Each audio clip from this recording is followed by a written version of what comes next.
Oh, it's a chilly day today. Or it was. It was -5 in the Polytunnel last night, -5 centigrade. And I've just been dibbing these holes in this, which was one of my winter lettuce beds.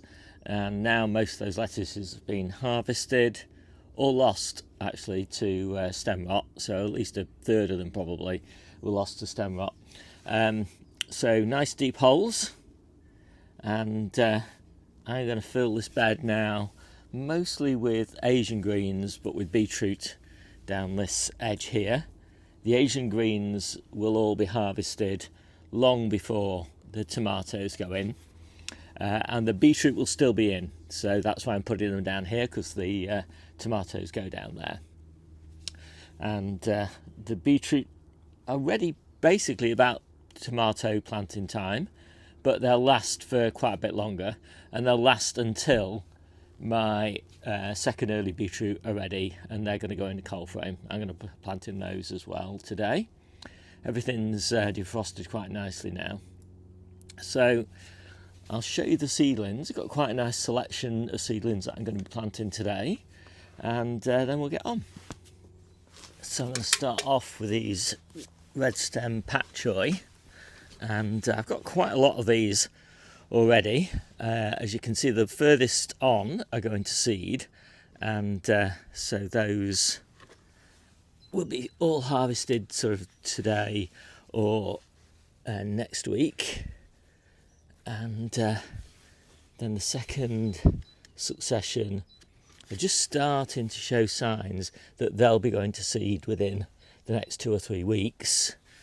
And fortunately, these will be ready within the next 3 to 4 weeks.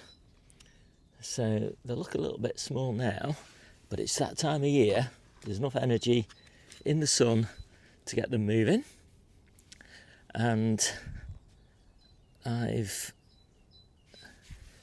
sowed 2 to 3 seeds per module because, as I say, they go to seed, so they won't have time to grow into really big plants. So I want to get a big harvest of baby leaves off them as quickly as I can.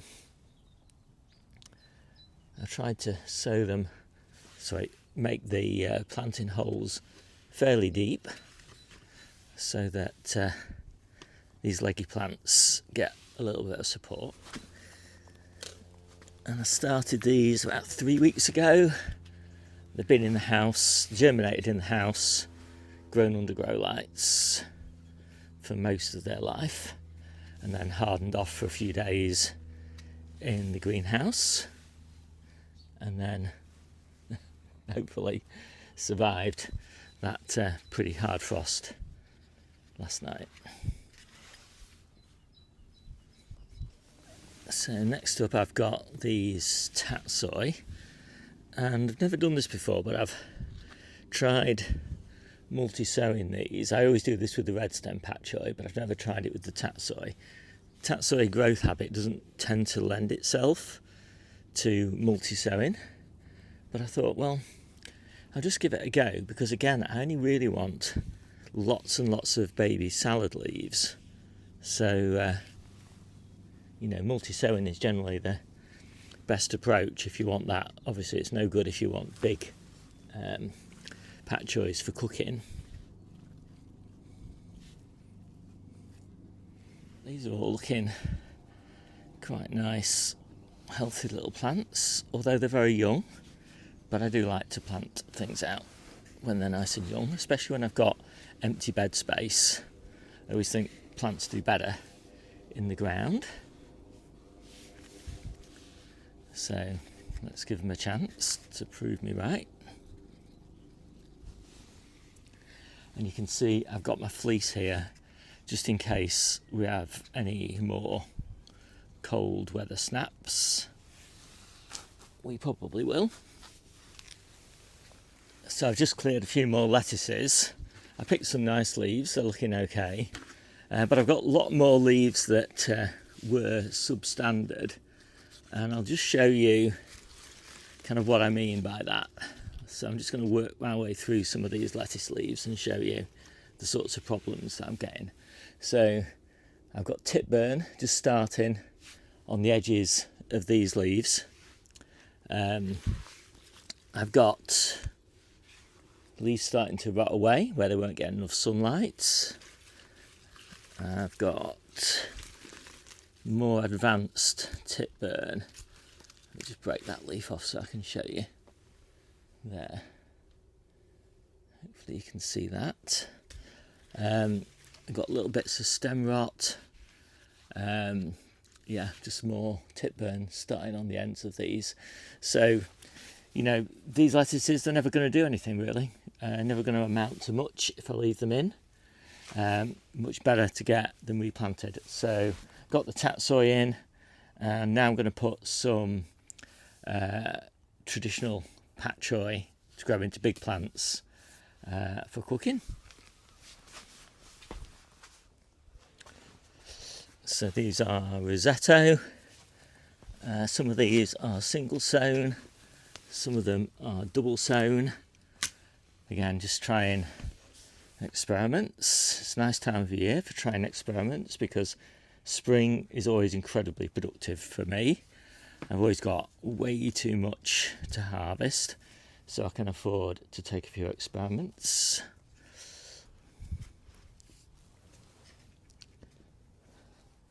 Some of these I'll leave as singles. I'll just pop the weaker plant out.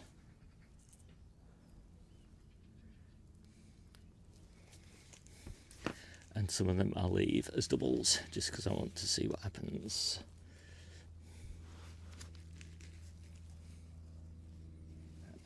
So next up are these lovely beetroot. These are Pablo. Pablo's the only variety that I recommend sowing really early. These are sown on the 9th of January, so they're just over a month old. And they would have been ready earlier, but I just put them in the greenhouse just to sort of harden off for a week or so.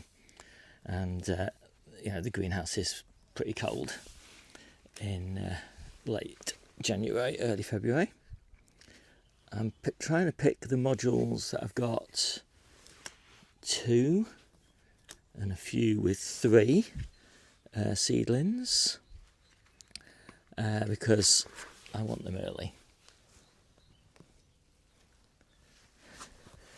And they're looking pretty good and quite healthy. Planting them reasonably deep, but not too deep. Just want to make sure the leaves are standing up off the soil. And I don't need that many. You know, just this strip here will last me for a couple of months. And by then, as I said, the next batch, well actually it's not the next batch, it's this batch just sown in less optimum conditions, will be ready.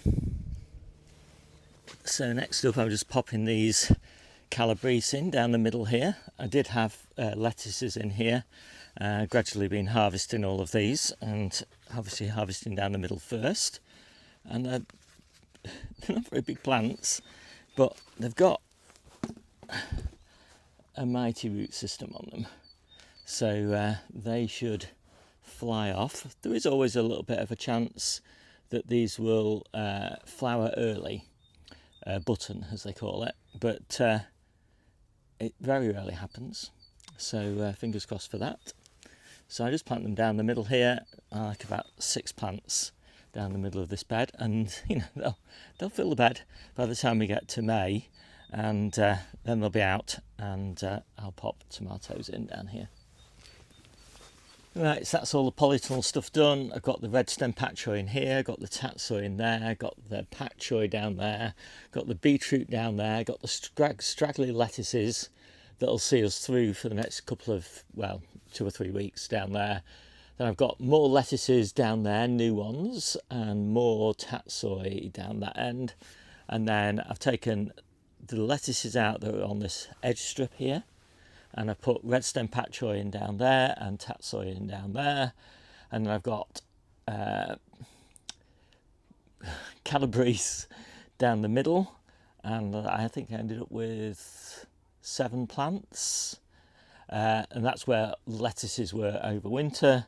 I've still got a few lettuces down that edge. I won't plant anything on that other edge because it's too difficult to get to once the calabrese has all grown up. And I've got salad onions there, and still got my claytonia there. So you might be thinking at this point, which is where I was last year, thinking, have I got enough lettuces? Because those don't look that great. What am I going to do for the next few weeks? So I have a plan.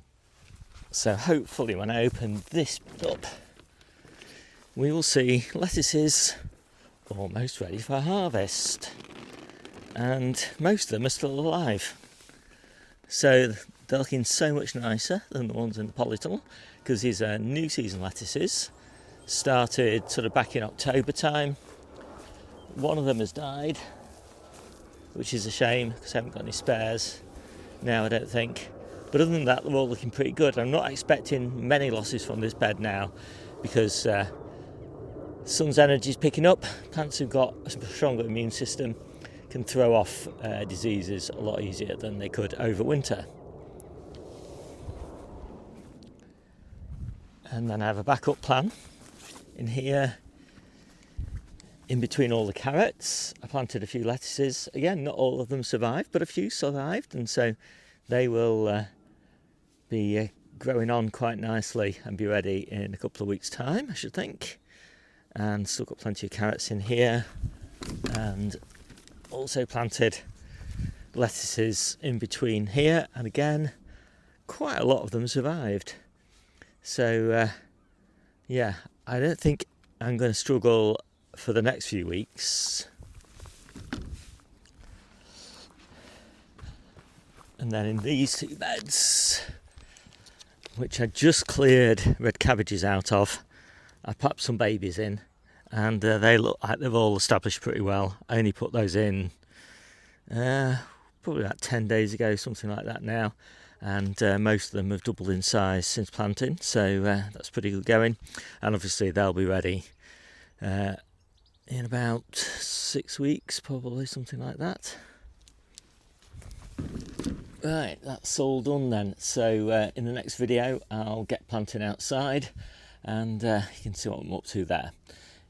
Lots going on in my videos, of course, and it's so much easier to subscribe to my newsletter. Then you get the weekly blow by blow, what I'm sowing, what I'm pricking out, what I'm plotting on, what I'm harvesting, all the problems I'm having, and loads more. My name's Steve, this is the Outgrow channel, and I'll see you soon.